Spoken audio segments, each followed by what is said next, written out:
तू आधी जेवण केलंस? प्रदीपचा आवाज रागाने थरथरत होता.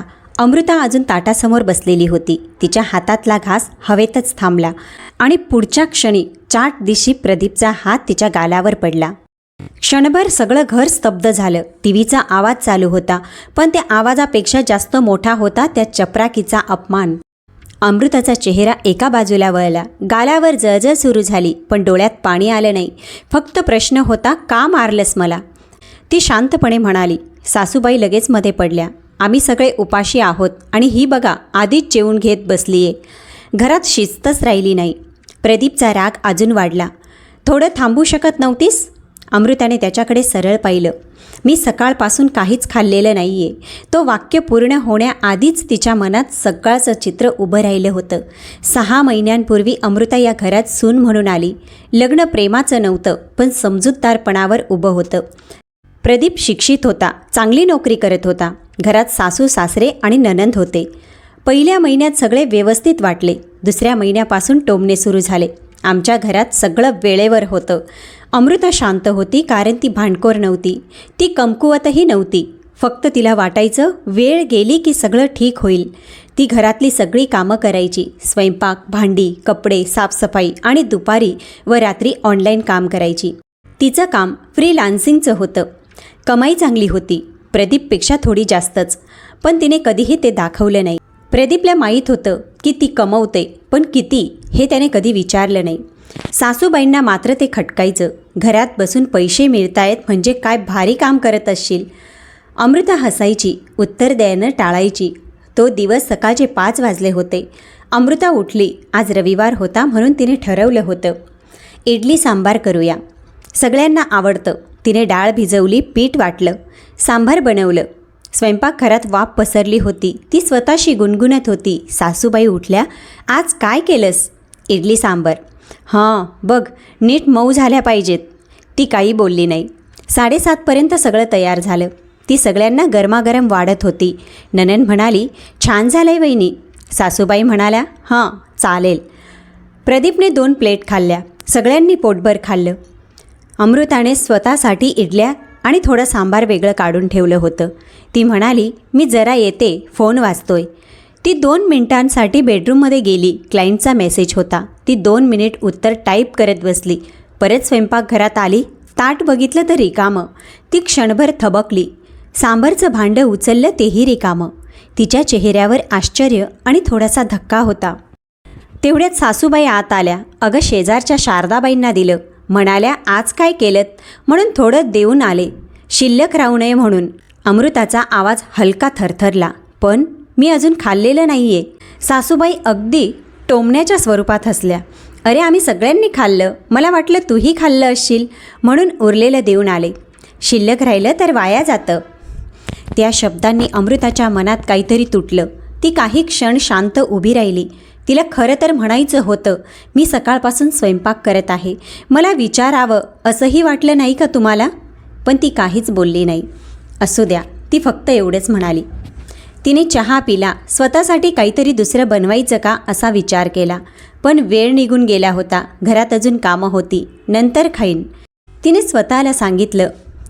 ती दुपारी पुन्हा स्वयंपाक करू लागली. भाजी, आमटी, भात, पोळ्या. घड्याळात 12 वाजले. जेवायला या, तिने सर्वांना बोलावलं. कुणी आलं नाही. नणंद मोबाईलवर, सासूबाई मालिकेत गुंग.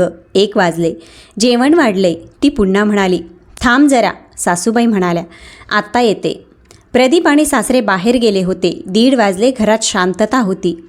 अमृताच्या पोटात आता कळ उठली. सकाळपासून काही खाल्लं नव्हतं, फक्त चहा. डोकं गरगरायला लागलं. तिच्या डोळ्यांसमोर क्षणभर अंधुक झालं. ती खुर्चीला धरून उभी राहिली. मी पडले तर? तिच्या मनात विचार आला. कोणी लक्ष देईल? तिने पुन्हा एकदा आवाज दिला, जेवायला या ना. कोणीच उत्तर दिलं नाही. तिने स्वतःकडे पाहिलं. हात थरथरत होते. तिने शांतपणे ताट वाढलं. भात घेतला, आमटी घेतली आणि जेवायला बसली. 4-5 घास घेतले. तेवढ्यात दरवाजा उघडला. प्रदीप आणि सासरे आत आले. सासूबाई लगेच मोठ्याने म्हणाल्या, या बघा, तुझी बायको आधीच जेवायला बसलीये, आम्ही अजून थांबलो होतो. प्रदीपने ते दृश्य पाहिलं आणि पुढे काय झालं. अमृता वर्तमानात परत आली. तिच्या गालावर अजूनही जळजळ होती. ती हळूच उठली. तुला माहीत आहे का मी आधी का जेवले? प्रदीप रागाने म्हणाला, घरचे कोणी जेवले नाही. ती त्याच्याकडे रोखून पाहत म्हणाली, मी सकाळपासून काही खाल्लं नव्हतं. घरात शांतता पसरली. सासूबाई मध्ये पडल्या, अगं सकाळी इडली केल्या होत्या ना. अमृताचा आवाज शांत पण ठाम झाला. मी अजून खाल्लेलं नाही आहे असं सांगितलं होतं. तुम्ही तरी विचारलं का? सासूबाई चिडून म्हणाल्या. मला वाटलं तू खाल्लं असशील, शिल्लक राहू नये म्हणून मी दिलं. ती पुन्हा शांत झाली. तिच्या डोळ्यात आता अश्रू नव्हते, फक्त एक ठाम गोष्ट होती, आदराची भूक. ती हळूच म्हणाली, मी आधी जेवले कारण मला चक्कर येत होती. मी पडले असते तर? प्रदीप थोडा थबकला, पण अहंकार अजूनही शिल्लक होता. तरीही थांबू शकत होतीस. अमृताने ताट बाजूला ठेवलं. मी 6 महिन्यांपासून थांबतेय. ते वाक्य हवेत लटकून राहिलं. त्या दिवशी अजून खूप काही घडणार होतं, पण त्या चपराकीने तिच्या सहनशीलतेला पहिल्यांदाच आवाज दिला होता. घरात अजूनही शांतता पसरलेली होती. मी 6 महिन्यांपासून थांबतीये. अमृताचे शब्द हवेत लटकलेलेच होते. प्रदीपचा चेहरा अजूनच रागाने लालबुंद झाला. काय थांबतेस तू? तो चिडून म्हणाला. घरात काही कमी आहे का तुला? अमृता हळूहळू उभी राहिली. तिच्या गालावर अजूनही जळजळ होती, पण आता तिच्या डोळ्यात भीती नव्हती. कमी आहे, ती शांत पण ठाम आवाजात म्हणाली. सासूबाई लगेच बोलल्या, काय कमी आहे सांग जरा. अमृताने एक खोल श्वास घेतला. आदर. घरात पुन्हा शांतता पसरली. प्रदीप हसला, थोड्या उपहासाने. आदर नाही? काय कमी केलं आम्ही? आता तिच्या आत साठलेलं सगळं काही बाहेर येत होतं. मी सकाळपासून रात्रीपर्यंत काम करते. घरातली सगळी कामं मी करते. स्वयंपाक, भांडी, कपडे, साफसफाई आणि त्यासोबत माझं ऑनलाईन कामही करते. ती पुढे म्हणाली, मी तुझ्यापेक्षा जास्त कमवते, तेही घरी बसून. हे ऐकताच प्रदीपच्या चेहऱ्यावर बदल दिसला. काय म्हणालीस? त्याचा आवाज कडक झाला. सासूबाईंच्या चेहऱ्यावरही आश्चर्य उमटलं. अमृता आता मागे हटणार नव्हती. हो, मी जास्त कमवते, पण एकाही गोष्टीवर माझा हक्क सांगितला नाही. घर खर्चात मदत करते, तुला गाडी घेण्यासाठी मदत केली, पण कधी तुला बोलून दाखवलं का? प्रदीपचा अहंकार दुखावला. म्हणजे आता पैसे दाखवतेस? तो ओरडला. दाखवत नाही आहे, फक्त सांगतीये. मी कमी नाही. तो पुढे सरसावला. तुझ्या कमाईचा इतका अभिमान असेल तर? त्याचा हात पुन्हा तिच्या गालावर आदळला. त्याने एक चपराक पुन्हा तिला मारली. यावेळी घरातल्या सगळ्यांनी स्पष्ट पाहिलं. क्षणभर सगळं थांबलं. अमृता 2 सेकंद स्तब्ध उभी राहिली आणि पुढच्या क्षणी एक चापट तिनेही त्याच्या कानाखाली मारली. घरातल्या भिंती जणू हादरल्या. सासूबाई किंचाळल्या, अगं काय करतेस तू? अमृताचा आवाज आता थरथरत नव्हता, तो ठाम होता. आज दुसऱ्यांदा आहे. प्रदीप आश्चर्याने तिच्याकडे पाहत होता. याआधी तू 2दा माझ्यावर हात उचलला आहेस, तेव्हा मी काही बोलले नाही. वाटलं होतं तू रागात आहेस, पण आज मी तुला थांबवलं नाही, तर ही सवय कधीच मोडणार नाही. तिचे शब्द धारदार होते. मी सहन करते म्हणजे मी कमजोर नाही. मी गप्प राहिले कारण मी तुझ्यावर प्रेम करते. या घराला घर मानलं. ती पुढे म्हणाली, पण प्रेमात अपमान नसतो आणि तुझ्या घरातले लोक एकाही गोष्टीला हात लावत नाही. सगळं माझ्यावर, तरीही दोष माझाच. अगं, आम्ही काहीच करत नाही का? काय बोलतीयस तू? अमृता त्यांच्याकडे वळली. सकाळपासून तुम्ही काय केलं मला सांगा बरं. सासूबाई नणंद गप्प बसल्या. सकाळी मी सांगितलं होतं मी अजून खाल्लेलं नाही, तरीही मला कोणी विचारलं नाही. दुपारी मी 3दा जेवायला बोलवलं, कुणी आलं नाही. मला चक्कर येत होती म्हणून मी बसले आणि त्यासाठी मला मार मिळाला. प्रदीप काही बोलू शकला नाही. तिच्या आवाजात आता वेदना होत्या. मी तुमच्या घरातली नोकर नाही, सून आहे आणि माणूस आहे. मी एक कर्तृत्ववान स्त्री आहे. ती पुन्हा प्रदीपकडे पाहत म्हणाली, तुला माझी कमाई टोचतीये, ठीक आहे, पण मी कधी तुला कमी दाखवलं का? त्याच्या मनात गोंधळ होता. अहंकार आणि सत्य यांची झुंज चालू होती. तू माझ्यावर हात उचललास, तो पुटपुटला, कारण तू उचललास. ती लगेच म्हणाली, मी आज स्वतःसाठी उभी राहिले आणि पुढेही राहीन. घरातल्या वातावरणात बदल जाणवायला लागला. पहिल्यांदाच अमृता गप्प नव्हती. ती पुढे म्हणाली, आज मी स्पष्ट सांगते, पुन्हा जर माझ्यावर हात उचललास तर मी शांत बसणार नाही.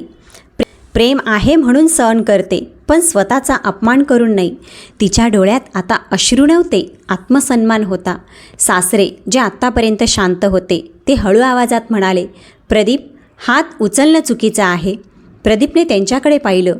त्याला पहिल्यांदाच जाणवलं तो एकटा पडतोय. अमृताने शेवटचं वाक्य उच्चारलं, मी या घरातील व्यक्ती आहे. मी माझ्या मर्जीनुसार गोष्टी करू शकते. मी जर सगळ्यांच्या आधी जेवले तर काय प्रॉब्लेम आहे? ती वळली आणि बेडरूमकडे निघून गेली. हॉलमध्ये सगळे स्तब्ध उभे होते. प्रदीपच्या कानात अजूनही तिचा आवाज घुमत होता. मी सहन करते म्हणजे मी कमजोर नाही. घरातले वातावरण पूर्णपणे बदलले. अमृताने प्रदीपच्या कानाखाली मारल्यानंतर सगळेजण स्तब्ध झाले होते. पण सासूबाईंच्या मनात राग आणि अहंकार उसळला. ती मुलगी हात उचलते आमच्या मुलावर. त्या संतापून म्हणाल्या, आत्ताच तिच्या आईवडिलांना बोलवते. प्रदीप गप्प होता. त्याच्या मनात राग, अपमान आणि थोडीशी लाज सगळं एकत्र मिसळलं होतं. सासूबाईंनी लगेचच फोन उचलला. तुमच्या मुलीला सांगा जरा, आमच्या मुलावर हात उचलतीये. फोन ठेवताच ते विजयी नजरेने अमृताकडे पाहू लागल्या. ती मात्र शांत होती. आज तिच्या मनात भीती नव्हती, कारण तिने आज पहिल्यांदा स्वतःसाठी आवाज उठवला होता. दुसऱ्या दिवशी सकाळी अमृताचे आईवडील घरी आले. आईच्या चेहऱ्यावर काळजी स्पष्ट दिसत होती. वडील गंभीर होते. हॉलमध्ये सगळेच जण बसले होते. सासूबाईंनी सुरुवात केली. तुमच्या मुलीने आमच्या मुलावर हात उचलला. आमच्या घरात असं वागणं चालणार नाही. आईवडिलांनी अमृताकडे पाहिलं. वडील शांत आवाजात म्हणाले, अमृता, काय झालं ते तू सांग. अमृता काही क्षण शांत बसली.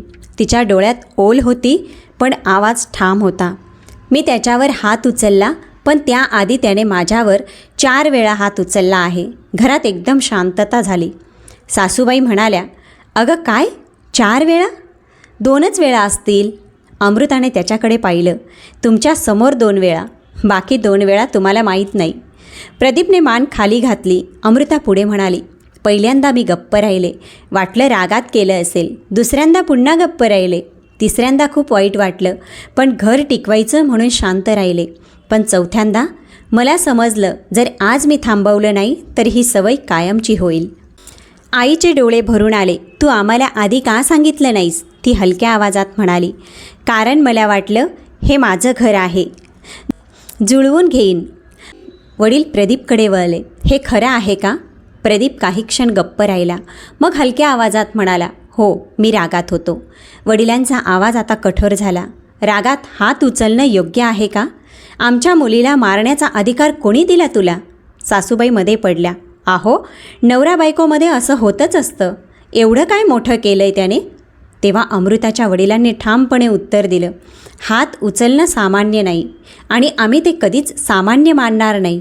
आईने अमृताचा हात हातात घेतला. बाळा, तुला इथे राहायचं नसेल तर तू आमच्यासोबत माहेरी येऊ शकतेस. आम्ही तुझ्या पाठीशी आहोत. त्या शब्दांनी घरात वेगळीच हवा निर्माण झाली. अमृताच्या मनात भावनांचा पूर उसळला. तिला माहेरी जाणं सोपं होतं, पण तिला पळून जायचं नव्हतं. ती शांतपणे म्हणाली, आई, बाबा, मला घर सोडायचं नाही, पण अपमान सहन करायचा नव्हता. प्रदीपने तिच्याकडे पाहिलं. त्याच्या डोळ्यात अपराधीपणा स्पष्ट होता. तो उठून तिच्या समोर उभा राहिला. अमृता, मला माफ कर. सासूबाई चकित झाल्या. अरे, तू कशाला माफी मागतोस? प्रदीपने ठामपणे उत्तर दिलं, कारण चूक माझी आहे. 4 वेळा हात उचलणं चुकीचंच आहे. तो अमृताकडे वळला. मी तुझ्यावर प्रेम करतो, पण मी रागावर नियंत्रण ठेवायला पाहिजे होतं. त्याची शिक्षा तुला दिली. मला माफ कर. अमृताने त्याच्याकडे पाहिलं. माफी शब्दांनी नाही, वागण्यातून दिसली पाहिजे. ती पुढे म्हणाली, जर खरंच बदलायचं असेल तर काही अटी आहेत. सगळे तिच्याकडे लक्ष देऊन बसले. पहिली अट, पुन्हा कधीच माझ्यावर हात उचलायचा नाही, कोणत्याही कारणासाठी.